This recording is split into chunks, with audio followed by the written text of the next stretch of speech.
Hello, this is Carrie again, and I have another video for you today.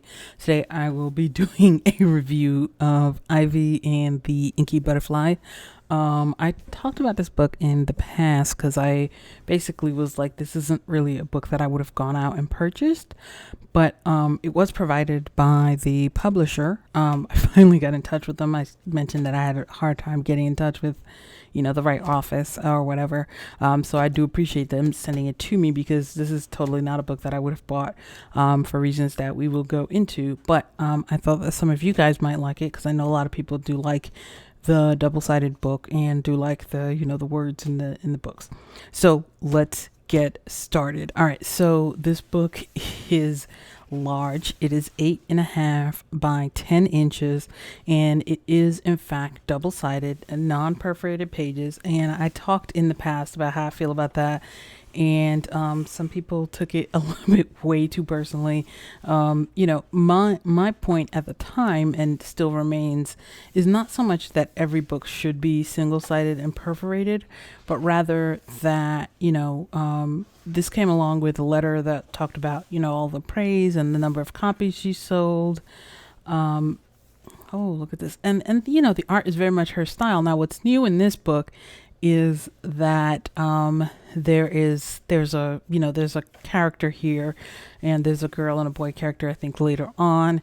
Obviously it comes with a story, so this is more of a book format, and so I see why she would want it to be double-sided. It's also really large. Let me show you. This has Amazon says that it has 120 pages, so that would be about 60 sheets, and I pretty much believe that this is 60 sheets. This is definitely bigger than some of her other ones. Let me see if I have another one back there. No, I don't have another one within reach.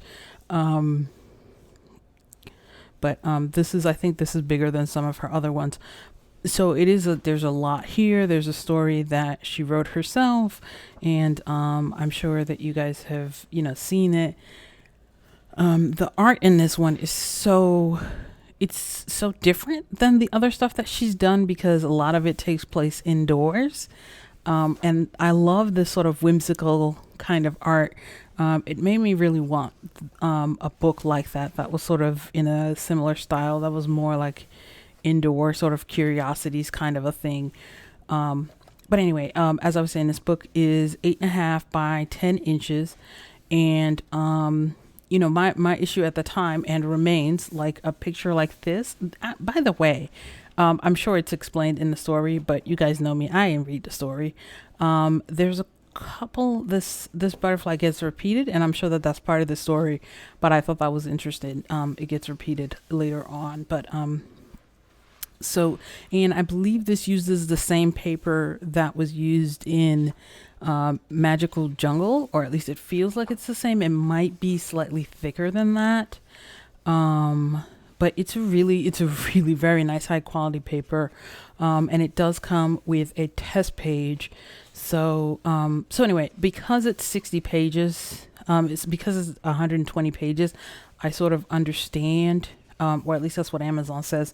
I sort of understand, why she would want to make it, single-sided. However, I think that with the kind of reach that she has with, 24 million copies sold or whatever number the thing came in, with those kinds of numbers, I of course would expect that there would be multiple editions of the same book with all the pages included. I know there was an artist edition and a postcard book, but neither one of them had all the pages. And so I would really want to see, as I mentioned in the past, not necessarily a change to the way that this is done, because it clearly works because people are buying it, but a sort of an expansion for people who wanted something different. So people who wanted, there's a lot of people I know who like the artwork, but would prefer double-sided. People who use Copics, for example, if you use Copics, then none of these books will work for you because they'll all be double-sided, and unless you decide to pick a page or whatever, but Copics will bleed through these because they bleed through just about everything. Anyway, she does have slightly different flower styles. Like, I think there's a couple that get repeated, but in this one I think she does have a couple of slightly different flower styles here that are really good, and that I really like. I think this one is probably new-ish, so I really like that one. But anyway, so like I said, there's it's a new character here. So anyway, so there's that. So there's just the sense that for me and for others, people were like, oh, it would be more expensive. Of course it would be more expensive to get single-sided perforated. But there's definitely people that would be willing to pay for it. I've done a review before of the Millie Murata Deluxe Edition, which even though I get the Millie Murata people have been very easy to reach, and they've been totally willing to send me their review copies of the regular double-sided book that comes out. When the single-sided edition comes out, I totally go out and buy the single-sided edition, because that's just what I prefer. So, and that's the other thing too, is I think it's a lost opportunity, because I think that if there was a second edition of books like this, and I know some people said that they felt like they were missing out, because then for the Christmas book, the back was blank. It wasn't really blank, but it had like artwork, and I think some people felt like they were not getting as many pages.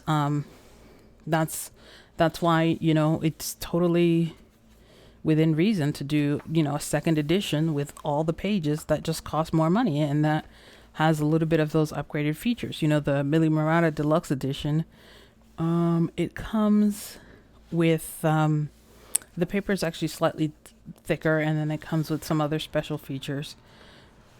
I really am loving the art. Hold on, let me see if I've passed that page. There was a couple of boat pages. I think I may have actually done the boat pages. One thing that I would like to do, and it's been on my list for a long time, is to do a tutorial showing how I do the bricks, because a lot of people have requested that. And I just have been so distracted by so many different projects, but I definitely have that in the pipeline. I did the one about coloring white objects. There'll be a link up there, which was requested. There's the one about fur, coloring fur, and that one is coming up. I'm in fact, I have the exact picture that I'm going to use for that. So anyway, so that was my point. That and I totally would probably get more than one copy. In fact, I did get more than one copy. I have 2 copies each of Secret Garden, which I would totally love to see, even if it was double-sided. I totally would love to see reprinted in this good paper, because the second copy that I got was basically unusable because it had some weird waxy finish on it, and by the time I realized that the paper was actually different, it was too late to return it. Anyway, I'm talking about all my paper problems. I'm sorry. Anyway, so here is this is the one that I did. This is a work in progress. This is done with Sennelier artist grade watercolor paints, and you can see that it takes the water actually really quite well, and there's a couple of places where there's more than one layer. Right here is more than one layer. The boat is at least 3 or 4 layers on the boat, because I don't know, I thought it was too red and I put some brown, and I thought it was too brown and I went back in over again, as well as I did a little bit of shading on the boat. And I tried to put in some, lines of wood grain on here. So it did take multiple layers, and the leaves are actually all just one layer on these leaves so far. These leaves here were, I think, 3 or 4 layers, because I did a base layer and then I went back over it and I put a color over it to sort of give it a tint, or, to make it like some of these I made more brown, some of these I made more blue. So that's what I did here. And, I love doing colored pencil work, but watercolor is just so much faster. That's really the main appeal for me, is the speed to which I can finish something. Like this took me not that long, probably like maybe 2 hours work, 2.5 hours work plus mixing. Like if I was doing this in colored pencil, there's no way I would have gotten this far done in like 2 hours. Anyway, so there's that. So there's this here. So I've been really enjoying doing watercolor, and I know some people feel like I might have given up on colored pencil. Not true. In fact, hold. Let me show you this. I just got this from Sadie Saves the Day, and she sent this to me all the way from Germany. And these are the new intro production, like student grade, dry colored pencils from Faber-Castell that are sort of like the student grade version of the polychromos. And I have been trying them out, as you can see, and they're actually really quite nice. I know a lot of people were not happy with the art grid, but these are actually quite nice. My first impressions of these is that it's quite nice. Anyway, back to the book. And by the way, with all this talking, oh my God, okay, I might have to speed up. I thought I was going too fast, but I might have to speed up because we're 10 minutes in and we're not even halfway through the book. And I do want to show you as many of the pages as possible. I may need to skip up a couple of pages in the end, but I want to show you that. And this is actually, I think this was also the case in Magic Jungle, is that this one actually folds flat as well, or at least it did. Like, it's easier to get it to fold flat. And this book was intended, I think, in her planning, and I think this book really, I think, is one of the ways that people can use this book as like as a sort of family activity, because then you can color in the story and then read the story with your kids, so that it's sort of like a like a family project. So because it comes with the text here, and so you color the story, and then you have like a project that you can keep. I mean, the other issue for me is that, for me, I don't know why. It might be something to do with the polychromos, but like if I do a page and I finish the page and I leave it in the book and I don't take it out and put it in something, then it does start to smudge after a while, especially if I color other pages in that same book. And I think that that's something to do with the polychromos. I'm not sure why it does that. I haven't seen anybody mention that. And I haven't seen anybody else say they experienced that, but that's also part of my issue. Plus, you guys know I can't see. In fact, I'm supposed to, I have low vision. I'm supposed to go to a neurologist, and I have been stalling because I don't want to go to the neurologist again. I hate going to the doctor. Everybody hates going to the doctor, obviously. Anyway, that's neither here nor there. So there's here, and she has, it's sort of retained the style. Now, what I like about this book, and I noticed that throughout the pages that I showed you, and I'll point it out some more as I go through some of the pages. You can see it here that it's a little bit, some parts are a little bit more detailed than, say, like Secret Garden, but nowhere near as intense or crazy as Lost Oceans, which I must admit to, like, after I finished that review, I never opened it again. In fact, it's still around here. I may end up giving my used copy away to like a patron or something. But after I finished that review, I never went back to it again. So there's that. So, but this is definitely a book where, as I usually do with her books and with pretty much all the books that I get, is I'm just going to take it off the binding, paint them, because then if I take off the binding, then I can tape them down. And since this is, as always with the two-sided books, I will have to make some tough choices about which pages to color, or get a second copy. Most likely I'll just make the tough choices, and just color some pages, and the other pages I'll just have to have in perpetuity.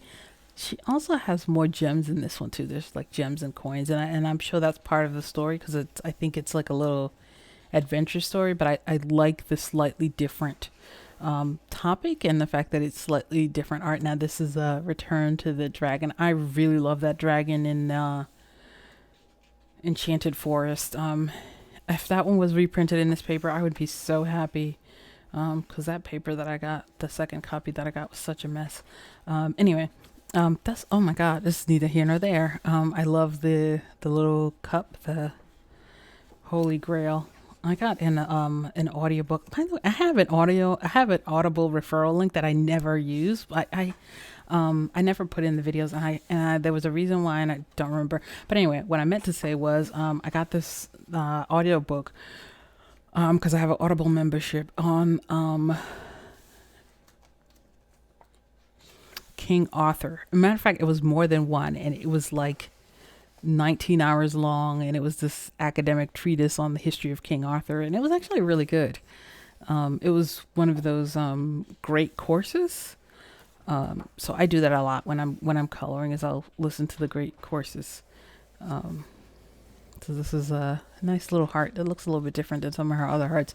But the other thing, I don't know if this is new or if I just never noticed it before, but it looks like she's starting to do what other people have done in their books, which is to use different widths, different line widths in the pages. And I'm not sure if I just didn't notice that before. But it does seem like there's different line widths in the pages, and I think that's a good trend that's coming up on books, and I think that's going to be a great trend.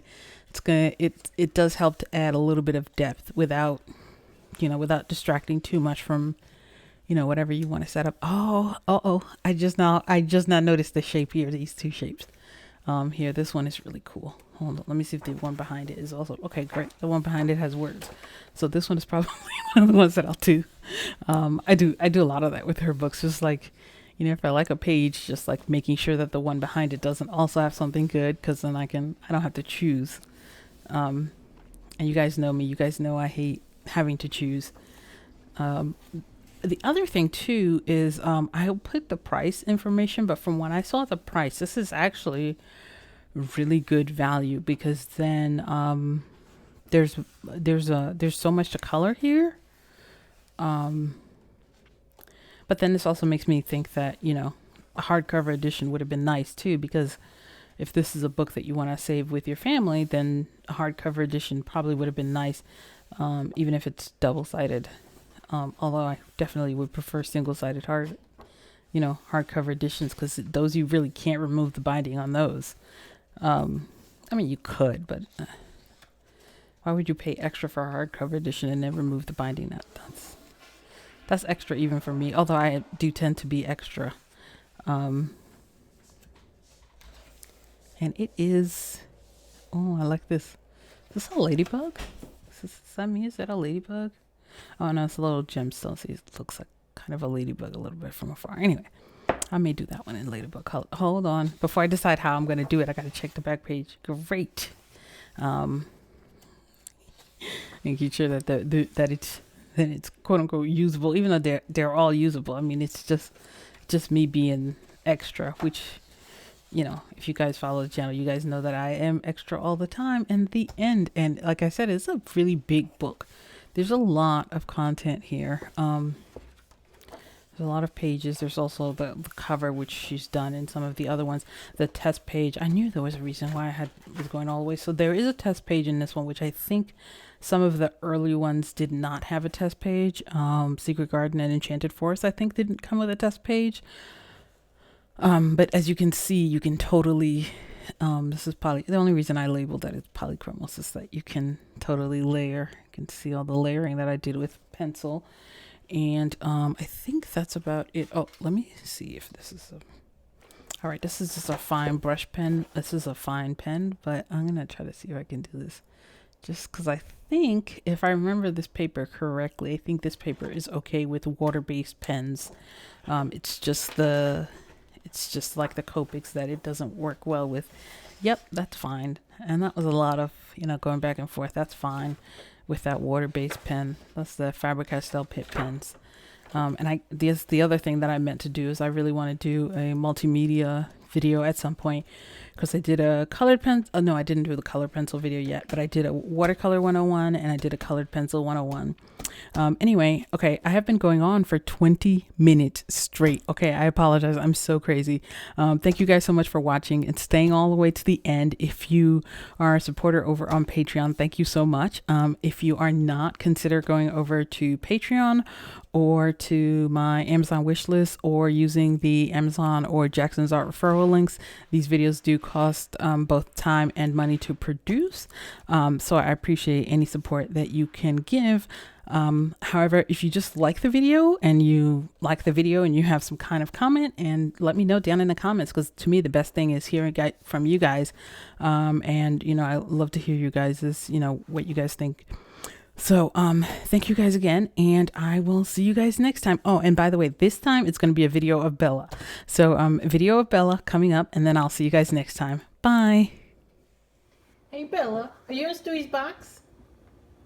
What are you doing in Sweet Box, Bella? Oh, you look so cute. With your fluffy kitty. With your fluffy kitty.